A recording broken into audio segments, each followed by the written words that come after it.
వీక్షకులందరికీ నమస్కారం. ఏప్రిల్ మాసంలో గ్రహస్థితి ఏ విధంగా ఉన్నది? ఆ గ్రహస్థితి మీ రాశి వారికి ఏ విధమైనటువంటి ఫలితాలను ఇవ్వబోతూ ఉన్నది అనేటువంటి విషయాన్ని ఈ వీడియో ద్వారా క్లుప్తంగా తెలుసుకునేటువంటి ప్రయత్నం చేద్దాం.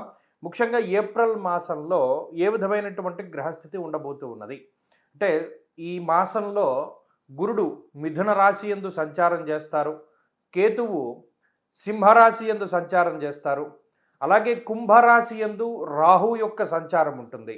అయితే ఈ ఏప్రిల్ ప్రారంభంలోనే 3వ తారీఖున కుజుడు కుంభరాశిని వదిలిపెట్టి మీనరాశిలోకి ఆయన యొక్క ప్రవేశం జరుగుతుంది. అలాగే ఈ మాసంలోనే బుధుడు 11వ తారీఖు నాడు ఆయన కుంభరాశిని వదిలిపెట్టి మీనరాశిలోకి ప్రవేశం చేస్తారు. అంటే కుజుడితో పాటుగా బుధుడు, అక్కడే శనేశ్వరుడు, రవి యొక్క సంచారం కూడా జరుగుతూ ఉన్నది. అంటే దాదాపుగా ఏప్రిల్ 15వ తారీఖు వరకు మరలా ఒక పంచగ్రహ కూటమి ఏర్పడుతుంది. చంద్రుడితోటి కలుపుకొని రవి, శని, అలాగే కుజుడు, బుధుడు, చంద్రుడు, ఈ 5 గ్రహాలతోటి మీనరాశి యందు పంచగ్రహ కూటమి ఏర్పడుతుంది. అలాగే 15వ తారీఖు ఏప్రిల్ నెలలో రవి మారిపోయి మేష సంక్రమణం చేస్తారు. మేషరాశిలోకి రవి వెళ్ళిపోతారు.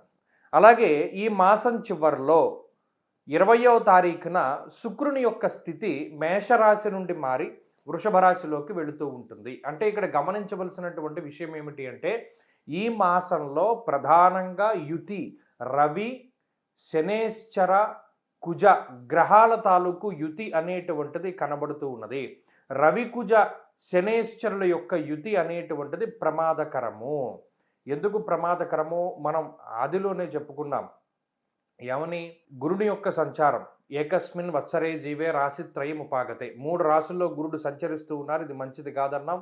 యుద్ధ వాతావరణము, యుద్ధ భీతి మొదలైనటువంటివి, పెట్రోల్కి సంబంధించిన ఇబ్బందులు, గ్యాస్కి సంబంధించినటువంటి ఇబ్బందులు ఇవన్నీ ఎదుర్కొంటూ ఉన్నారు. ఇప్పుడు ఈ శనేశ్వరుడు, కుజుడు, అలాగే రవిగ్రహాల యొక్క కలయిక వల్ల ఉష్ణ సంబంధమైనటువంటి సమస్యలు, కని విని ఎరుగని రీతిలో హీట్ వేవ్ అనేటువంటిది రావడానికి ఈ మాసంలో విపరీతంగా అవకాశం ఉంటుంది.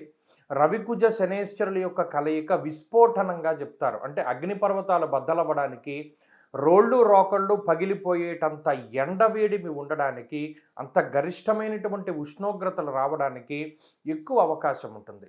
కాబట్టి విద్యుత్తుకి సంబంధించినటువంటి ప్రమాదాలకి, లేదా ఈ అగ్ని సంబంధమైనటువంటి ప్రమాదాలకి, కార్చిచ్చులకి, మరీ ముఖ్యంగా మనం పంచాంగ శ్రవణంలో కూడా చెప్పుకున్నాం, అడవిలో ఉండేటువంటి జంతువులకి ఇబ్బంది అని, అటువంటి వాటికి ఎక్కువ అవకాశం ఉంటుంది. కాబట్టి ఈ ఏప్రిల్ మాసంలో కొంచెం మనం ఈ విషయాల మీద దృష్టిని పెట్టుకుని అప్పుడు మన రాశి ఫలితాలని చూసుకోవాలి. వృషభ రాశి వారికి మార్చి నెలతో పోల్చుకుంటే ఏప్రిల్ నెల చాలా అద్భుతంగా ఉండబోతూ ఉన్నది. కారణం ఏమిటి అంటే, ఎక్కువగా యోగించేటువంటి గ్రహాలన్నీ కూడా లాభస్థానానికి చేరుకుంటూ ఉన్నారు. నిజానికి గమనించండి, ఇప్పటికే 3 దీర్ఘ సంచార గ్రహాల తాలూకు అనుకూలతలు ఉన్నాయి. అంటే రాహుగ్రహము, గురుగ్రహము, శనేశ్వరుడు ముగ్గురు యోగిస్తూ ఉన్నారు. వీరితో పాటుగా లాభస్థానంలో ఉండేటువంటి రవిగ్రహము, లాభస్థానంలో ఉండేటువంటి బుధుడు, లాభస్థానంలో ఉండేటువంటి కుజుడు, అంటే ఈ 3 గ్రహాలతో పాటుగా ఇంకొక 3 గ్రహాలు యోగించబోతూ ఉన్నారు. అలాగే చంద్రుడితోటి కలుపుకుంటే దాదాపుగా 7 గ్రహాలు యోగించేటువంటి పరిస్థితి. ఈ మాసంలో 20వ తారీఖు దాటిన తర్వాత శుక్రుడు కూడా అనుకూలిస్తారు. కాబట్టి కేతువు మినహాయించి మిగతా 8 గ్రహాలు కూడా వృషభ రాశి వారికి అనుకూలంగా ఉన్నాయి. అంటే ఇది చాలా అరుదుగా సంభవించేటువంటి విషయము. అంటే గోచారంలో మనకి 9 గ్రహాలు ఉంటే మొత్తం 8 గ్రహాలు ఒక మాసంలో యోగించడం అనేటువంటిది చాలా గొప్ప విషయము. ఇది వృషభ రాశి వారిని చాలా ఉన్నతమైనటువంటి స్థితిలో కూర్చోబెడుతూ ఉంటుంది. అలాగే ఆర్థిక పరంగా, లేదు సామాజికంగా, కుటుంబ పరంగా, ఉద్యోగ పరంగా, వ్యాపార పరంగా, అంటే వృషభ రాశి వారు అనేటువంటి వారు ఏ ఏ రంగాల్లో ఉన్నారో ఆయా రంగాల్లో ఉండేటువంటి వారందరికీ కూడా తగినటువంటి శుభ ఫలితాలని మీరు సంతోషకరంగా, మీరు అంగీకరించేటువంటి విధంగా, అంటే నాకు పలానా 10 మార్కులకి పరీక్ష రాస్తే నాకు 8 వస్తాయి అనుకున్నాను, ఓకే నాకు 8 వచ్చాయి అనుకునేటువంటి విధంగా పూర్తి సాటిస్ఫాక్షన్తో కూడి ఉన్నటువంటి మాసముగా ఈ ఏప్రిల్ మాసాన్ని మనం చెప్పవచ్చును. కారణం ఏంటి అంటే, ఈ గ్రహాలన్నీ యోగిస్తున్నాయి. అంటే ప్రతిదీ లాభస్థానంలో ఉండడం, లేదా ప్రతిదీ యోగకారకమైనటువంటి స్థానంలో ఉండడం అనేటువంటిది చాలా అరుదుగా సంభవించేటువంటి విషయం. కాబట్టి మరి ఈ సమయాన్ని ఏం చేయాలి? వృషభ రాశి వారు చాలా చక్కగా వినియోగించుకోవాలి. ఉద్యోగంలో ప్రమోషన్ కావాలి, ఈ నెలలో అప్లై చేసుకోవాలి. లేదు చేస్తున్న ఉద్యోగం బాగా లేదు, మారిపోవాలి, ఈ మాసంలోనే ప్రయత్నాలు చేయాలి. లేదంటే నేను పలానా వ్యాపార విస్తరణ చేస్తాను, ఈ మాసంలో చేయాలి. ఏదైనా పదవి కోసం ప్రయత్నం చేస్తున్నాను ఈ మాసంలో.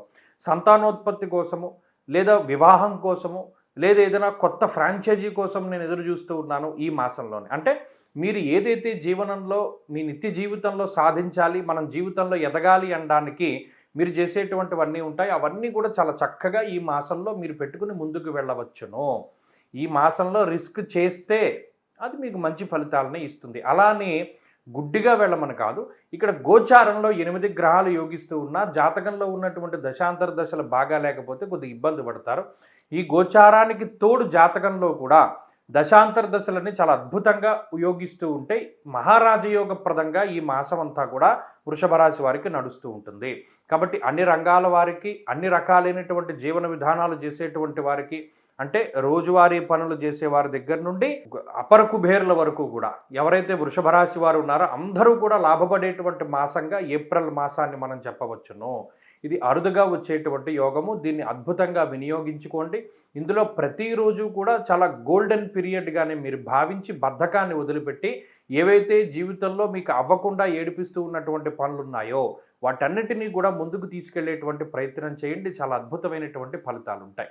ఈ మాసంలో ఈ రాశివారు మరింత అనుకూలమైనటువంటి ఫలితాలని సాధించడానికై దుర్గా సప్తశ్లోకి స్తోత్ర పారాయణ ప్రతిరోజు కూడా అమ్మవారి యొక్క ధ్యానం చేస్తూ ఉండండి. మరిన్ని శుభ ఫలితాలు సంప్రాప్తమవుతాయి. ఈ వారంలో ఏదైనా ముఖ్యమైనటువంటి పని చేయవలసి వచ్చినప్పుడు శని ఆదివారాలని ముఖ్యంగా ఎంచుకోండి. మంచి ఫలితాలు సంప్రాప్తమవుతాయి.